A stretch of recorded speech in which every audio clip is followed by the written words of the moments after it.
Peut-on prouver l'existence de Dieu? Contrairement à ce que beaucoup de personnes pensent, on peut prouver rationnellement l'existence d'un être supérieur qu'on appelle Dieu.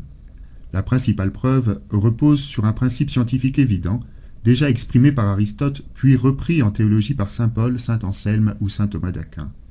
Le principe est le suivant: tout effet possède une cause.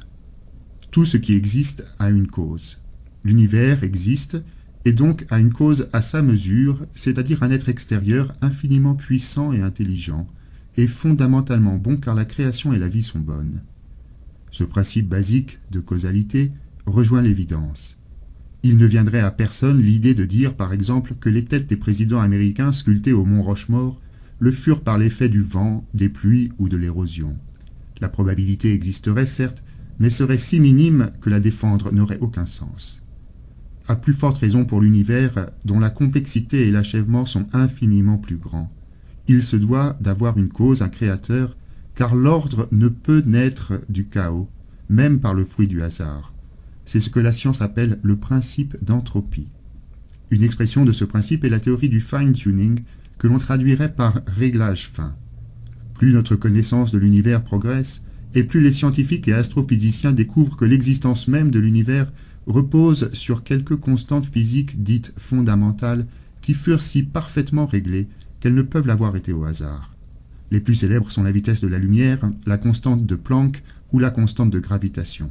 Toutes, si elles avaient varié d'un milliardième de décimale, auraient rendu impossible l'univers et l'apparition de la vie.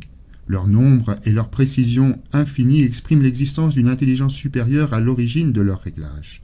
Si bien que la probabilité que l'univers soit né du hasard et non d'un créateur est de l'ordre approximatif de 10 puissance moins 49%, soit 49 zéros après la virgule du pourcentage. Autant dire qu'elle est nulle.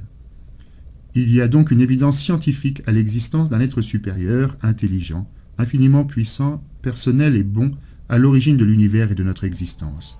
Cette évidence touche du reste tout homme, puisque 96% de l'humanité se dit croyant en l'existence d'un Dieu, dont la plupart des grands astrophysiciens et scientifiques modernes. Albert Einstein disait « Il y a deux types d'hommes, ceux qui vivent leur vie comme si rien n'était un miracle, et ceux qui vivent leur vie comme si tout était un miracle.